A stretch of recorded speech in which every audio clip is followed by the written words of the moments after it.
Hello students, हम लोग पढ़ रहे थे अपना अध्याय दबाव समूह, जिसकी जानकारी हमने हासिल कर ली थी कि क्या है दबाव समूह और क्या है दबाव समूह और राजनीतिक दल में अंतर। तो इन दोनों को जानने के बाद हम समझ चुके हैं कि दबाव समूह किस रूप में संवैधानिक होने के बावजूद भी बहुत सारी ऐसी चीजें हैं जिनका प्रयोग वो दबावकारी रूप में करते हैं और दबावकारी रूप प्रदर्शित होने की वजह से ही इसे दबाव समूह कहा जाता है। तो आज का जो हमारा टॉपिक है दबाव समूह से संबंधित वो ये है कि दबाव समूह द्वारा अपनाए गए तरीके या साधन, कि वो कौन कौन से तरीके हैं जिसकी वजह से दबाव समूह कार्य करता है या कौन कौन से साधन को वो अपनाता है। तो ये दोनों ही तरीके हैं या साधन एक ही बात है। तो दबाव समूह द्वारा अपनाए गए तरीके हैं, 7 तरीकों को रजिस्टर किया है और वो है जैसे लॉबिंग, प्रचार प्रसार के साधन, आंकड़े प्रदर्शित करना, गोष्ठियां आयोजित करना, रिश्वत, बेईमानी तथा अन्य उपाय, न्यायालय की शरण, संसद सदस्यों के मनोनयन में रुचि। तो ये मुख्य तरीके हैं जिन्हें दबाव समूह प्रयोग में लाता है। तो ये तरीके क्या है, इनको हम 1 बाय 1 डिटेल में पढ़ेंगे। तो नंबर 1 है लॉबिंग। लॉबिंग वैसे तो लॉबी किसे कहा जाता है, हमारे कमरे के बाहर जो ओपन स्पेस होता है जिसे हम बरामदा भी कह सकते हैं, उसको अंग्रेजी में लॉबिंग कहते हैं। तो ये शब्द वहीं से शायद निकल कर आया होगा लॉबिंग, कि जब कभी कानून व्यवस्था में जो भी संसद के सदस्य हैं जब किसी कानून का निर्माण करते हैं तो कानून निर्माण के विशेष कार्यों में ये दबाव समूह के सदस्य विशेष रुचि लेते हैं और उन विशेष रुचि लेने के बाद कि कानून कौन सा बनवाना है, किसे रुकवाना है और किसे पारित करवाना है, या कुछ भी फेरबदल जो इनके राष्ट्रीय हितों में या इनके हितों में अभिवृद्धि करे, उसे प्रभावित करने का प्रयास करते हैं। तो ये संसद के सदस्य होते नहीं, इसलिए संसद के बाहर का जो स्पेस है लॉबिंग, वहां पर ये कहीं चहलकदमी कर सकते हैं। ऐसी शायद ऐसी कोई व्यवस्था रही होगी, उसी की वजह से इसका नाम लॉबिंग पड़ा। वर्तमान में हम इसे समझते हैं कि जो प्रशासनिक कार्य हैं, जो कानून बनाए जा रहे हैं, उनमें विशेष रूप से उसके ऊपर ध्यान रखना, उसमें रुचि लेना और रुचि के अनुरूप उसे लागू करवाने में भी उतना ही इंटरेस्ट लेकर उस कार्यों को पूर्ण करना लॉबिंग की श्रेणी में आता है। तो लॉबिंग का सामान्य अर्थ जो है विधानमंडल के सदस्यों को प्रभावित कर उन्हें अपने हित में कानून का निर्माण करवाना है। लॉबिंग में व्यवस्थापिका के अधिवेशन के समय किसी विशेष विधेयक को विशेष विधि के रूप में परिणत करवाने न करवाने में रुचि ली जाती है और इस उद्देश्य की पूर्ति हेतु ये विधायकों से पत्र, टेलीफोन या व्यक्तिगत संपर्क के प्रयास भी करते हैं। प्रतिनिधि मंडल या शिष्टमंडल द्वारा धरना या प्रदर्शन करना इनके साधनों में शामिल है और कभी कभी धमकी भी दे बैठते हैं। वर्तमान में लॉबिंग का प्रभाव इतना अधिक बढ़ता जा रहा है कि कुछ लोग इसे तृतीय सदन भी कहने लगे हैं। तो इसमें ये व्यक्तिगत रूप से संपर्क भी कर सकते हैं, फोन कर सकते हैं, टेलीफोन कर सकते हैं, या फिर परिचितों से या किसी से शिष्टमंडल से कहला के, जिसे हम जैक बोलते हैं, जैक भी लगवाते हैं। तो किसी भी तरह का ये प्रावधान इस अपने कार्यों को परिणित करने के लिए कर सकते हैं। और यदि इन सामान्य तरीकों से बात न बने तो कभी कभी धमकी भी दे बैठते हैं और कई बार ऐसा भी होता है कि ये धरना प्रदर्शन जैसी चीजें भी इनके इस लॉबिंग में ही शामिल होती है। यानी संसद के सदस्यों पर प्रत्यक्ष या अप्रत्यक्ष रूप से प्रभाव डालना ही लॉबिंग का अर्थ होता है। दूसरा है प्रचार प्रसार के साधन। तो हम देखते हैं प्रचार प्रसार के साधन कौन से हैं, जैसे रेडियो है, टेलीविजन है, पत्र पत्रिकाएं हैं।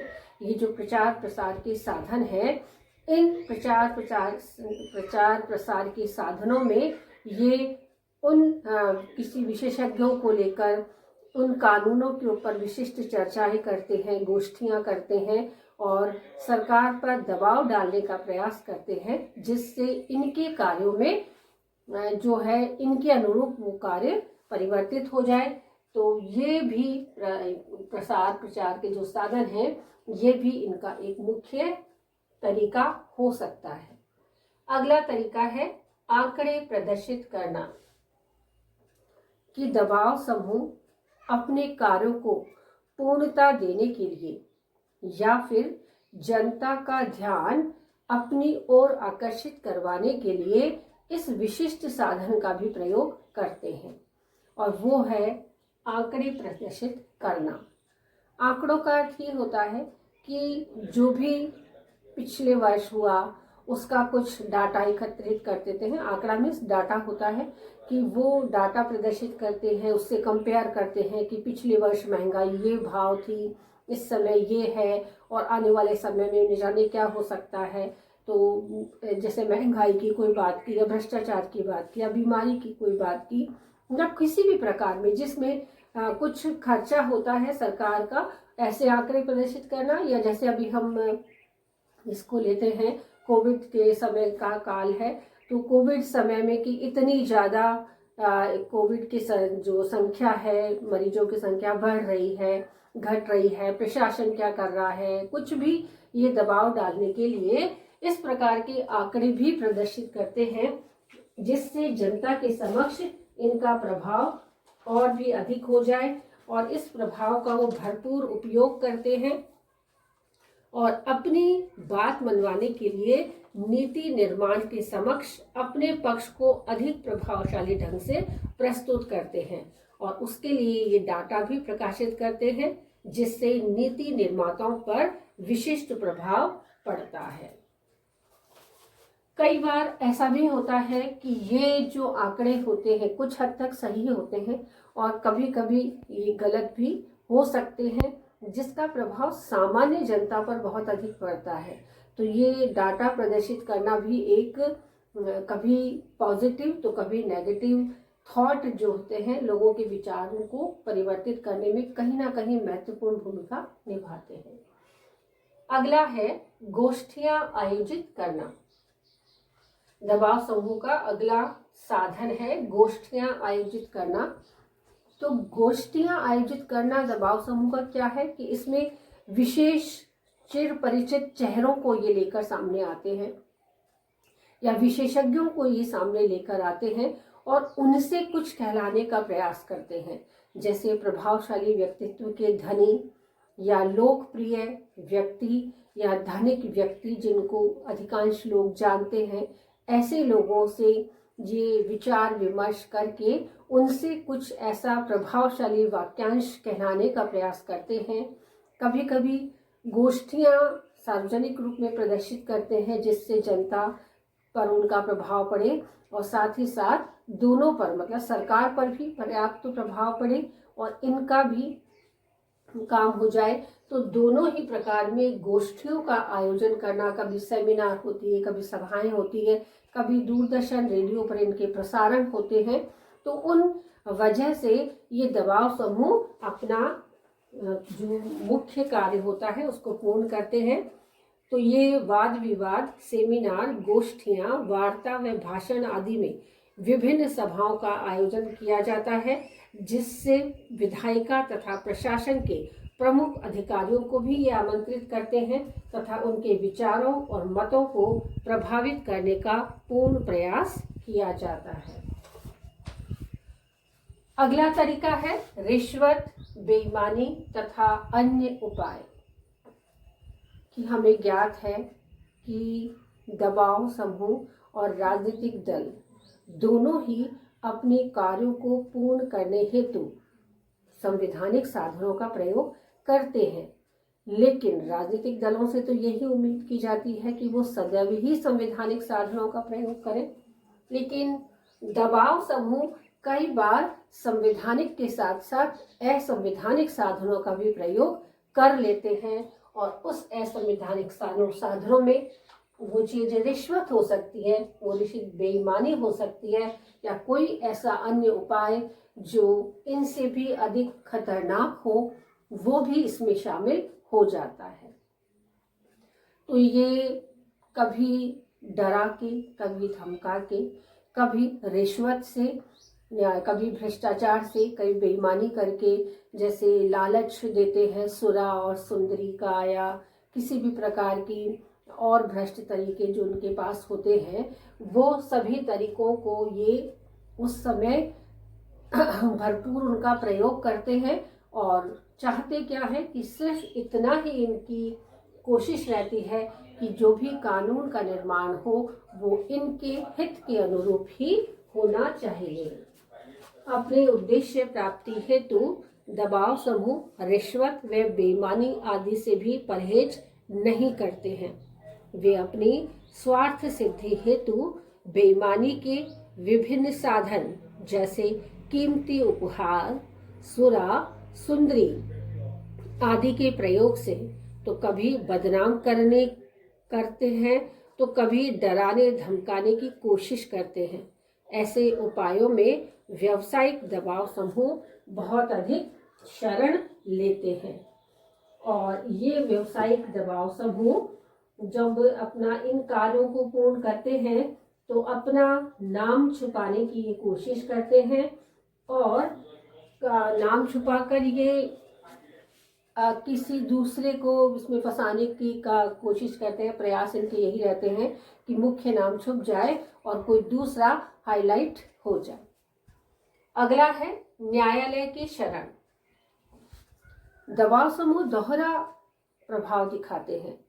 एक तरफ तो ये स्वयं रिश्वत, बेईमानी या अपने आप को जिताने का प्रयास करते हैं, ऐसे उपाय करते हैं, और वहीं दूसरी तरफ ये न्यायालय की शरण भी ले सकते हैं। यानी कि ऐसा व्यवहार ये लोग करते हैं कि सिर्फ हमारा कार्य सिद्ध हो जाए। तो दबाव समूह द्वारा प्रयोग किए गए उपरोक्त साधन द्वारा जोर लगाने के बावजूद भी यदि काम न बने तो इन्हें आघात पहुंचाने वाले प्रशासनिक अधिकारियों व मंत्रियों के विरुद्ध ये बेवजह कानून का उल्लंघन या केस दायर करवाकर न्यायालय में याचिका लेकर भी पहुंच जाते हैं। से प्रशासनिक अधिकारी जो इनकी बात लगातार, जिनकी बात अभी तक तो मानी जा रही थी, अब वो इनकी बात नहीं मान रहा, तो ऐसे समय में ये प्रशासनिक अधिकारियों को उलटवार इनके ऊपर करते हैं और न्यायालय की शरण में पहुंच जाते हैं कि फला फला अधिकारी हम या कर्मचारी हमसे इतनी रिश्वत मांग रहा है और इस प्रकार के कानूनों की अवहेलना वो कर रहा है। तो इस तरीके से भी उन पर प्रभाव डालकर ये न्यायालय की शरण में भी पहुंच जाते हैं। दबाव समूह का अगला कार्य है, तरीका है संसद सदस्यों के मनोनयन में रुचि। कि जब कभी संसद के सदस्यों का चुनाव होता है, यानी चुनावों के समय जब उम्मीदवार खड़े किए जाते हैं और जिनको जीतने की संभावना जिनकी अधिकांश रूप में होती है, ऐसे सदस्यों के मनोनयन में भी राष्ट्रपति को अधिकार है कि वो मनोनयन कर सकता है राज्यसभा और लोकसभा में। तो ऐसे मनोनयन के समय या चुनाव में संसदों की जब वो होती है, चुनाव में टिकट मिलने की जब बात आती है, तो ऐसे समय में भी ये दबाव समूह के सदस्य काफी सक्रिय होते हैं और ये अपनी सक्रियता इस रूप में दिखाते हैं कि ये ऐसे लोगों का नाम मनोनीत करते हैं जिससे कि यदि वो व्यक्ति संसद का हिस्सा बनता है और संसद में किसी विशिष्ट विभाग का यदि वो हिस्सा बनता है, तो आने वाले समय में यदि कोई ऐसा कार्य हुआ जो उनसे जुड़ा होता है तो वो इनका सहायक बने। तो वह व्यक्ति जिसका मनोनयन ये करते हैं वह व्यक्ति इनके सहायक के रूप में ऑलरेडी वहाँ मौजूद होता है। तो ये क्योंकि भारी धनराशि खर्च होती है चुनाव में, तो चुनाव में जो भारी धनराशि खर्च होती है तो ये दबाव समूह के सदस्य उस धन और बल का प्रयोग करके उस समय उस व्यक्ति को जिता देते हैं। और जीतने के बाद जब वो वहाँ पहुँच जाता है संसद में, तो वो उनकी पहुँच के काफ़ी करीब होता है कि हमने उस वक्त तुझे जिताया था और अब आपको हमारा ये कार्य करना ही होगा। तो संसद के सदस्य इस तरीके से कभी कभी दबाव समूह के अधीनता स्वीकार कर लेते हैं। दबाव समूह ऐसे व्यक्तियों को चुनाव में मनोनीत करवाने का प्रयास करते हैं जो आगे चलकर संकट के समय संसद में उनके हितों की अभिवृद्धि में सहायक बन सके। संसद में उनके हितों की अभिवृद्धि होगी कब? जब वो उनकी बात मानेंगे। अतः लोकतंत्र में शासन व्यवस्था संसद सदस्यों दबाव समूह की जेब में होते हैं। संसद के जितने भी सदस्य होते हैं वो लगभग दबाव समूह की जेब में होते हैं, ऐसा माना जाता है। ये प्रजातंत्र की एक बहुत बड़ी बुराई है, व्यवस्था ऐसी ही है, क्योंकि संसद सदस्यों को चुनाव में भारी धन की आवश्यकता होती है और तब ये दबाव समूह के सदस्य इन सांसदों को धन उपलब्ध करवाने में इनकी मदद करते हैं और इन्हें उस समय धन उपलब्ध करवाते हैं। तो धन उपलब्ध करवाने का जो इनका लक्ष्य है वो यही होता है कि संबंधित व्यक्ति यदि जीतकर संसद का अभिन्न हिस्सा बन जाता है तो आने वाले समय में ये उसका उपयोग करते हैं और उस उपयोग का करके अपने हितों की वृद्धि करते हैं और दबाव डालकर उससे कार्य करवाने का प्रयास करते हैं। तो इस तरीके से इन 7 तरीकों से हमने दबाव समूह को प्रेशर जो डालते हैं वो इन 7 साधनों के माध्यम से वो जनता पर और जनता से संबंधित अधिकारियों पर प्रेशर डाल के अपना कार्य पूर्ण करवाने का प्रयास करते हैं। और जो भी साधन हो, चाहे वो संवैधानिक हो चाहे से वो साधन असंवैधानिक हो, पर इनका कार्य पूर्ण हो जाना चाहिए। कि यदि ये अपने कार्यों में पूर्णता नहीं दिखाना पाते तो फिर ये कहीं ना कहीं अपने आप को स्थिति इनकी थोड़ी धीमी हो जाती है, गंभीर हो जाती है कि हम दबाव डालने में असमर्थ क्यों रहे।